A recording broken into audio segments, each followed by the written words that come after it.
video we'll cover point-by-point modelling. Fundamentally different from the previous videos of box modelling, because generally with point-by-point modelling we'll use reference images in the background. So we'll start off straight away. What I'll do in this first video is I'll try and refresh some of the very basic commands that I use as well, and remind you of some of the keyboard strokes. So we'll hide the buttons first of all, so shift and space. I'll take away the side buttons and the bottom buttons, and instead of working with this, which is a quad view, we'll change the display down here, viewport layout, to vertical split. And the reason that we're going to do that is because we'll be using a front view, which at the moment is perspective, and a side view from the right, and at the moment that's left. So using these views, I will change this one to using keyboard 2 to the front. As you can see, that's now looking directly at the front of the model, and using keyboard I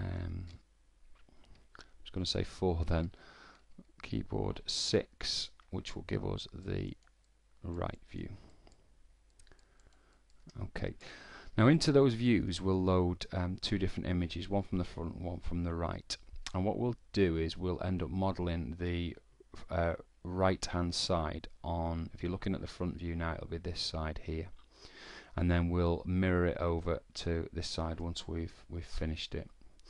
So to put the images into Silo, we go to display and set viewport image. So first of all we'll put the front in this one here, and then click into the right, and we'll use display, set viewport image, and grey alien side. So there you have the front view and the side view. We've chosen a very basic model for this, really, because what we wanted to do is show the processes rather than a very complex model that would take quite a while. We've done some model an alien without any ears. It's obviously got eyes, which are a thing that you build a lot of in 3D modeling. So give a good example of how to set an eye up. And we've got a mouth, a basic sort of like nose area, but not a traditional humanoid nose. And some obviously shoulders. It's a bust really, so it's shoulders, some portions of the neck. So it'll give us a good example of how to set up a basic head shape, really. So this grid reference here, or the grid that I've got set up, I would want it to be a little bit smaller than the whole grid. So you can set your grid size to metric or imperial or independent. And what we'll do is go to display and use select viewport image. And then, as if the picture was now a 3D model, we can now scale it using keyboard E. And when you see me zooming in like so, I'm just holding down the Alt and zooming in and out with the right mouse button, or panning around using the middle mouse button in the two different windows like so. So pan, middle, zoom in and out, right. So I thought a bit of a reminder of some of the commands as we go along. Okay, so what we'll now do is we'll scale the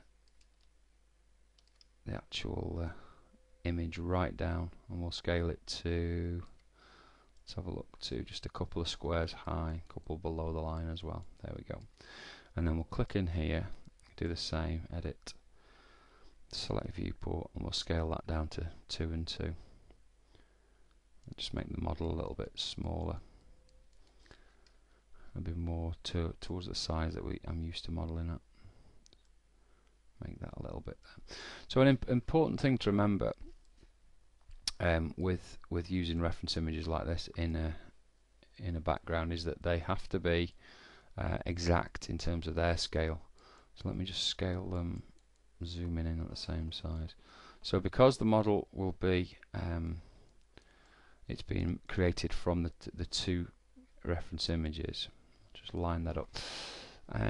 We need it to be exactly level across the top, the bottom, and some of the key reference points, the eyes, the nose area, the mouth area, And you do that in Photoshop or whichever program you use to set up your artwork before you bring it into Silo. And the more accurate you are at that stage, the more accurate the model will be when you output it at the end.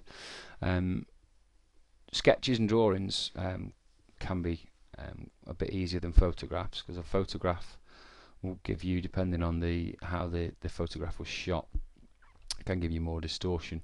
So it's a case of messing around and doing a lot of the work in your 2D package before you bring it into Silo for this stage.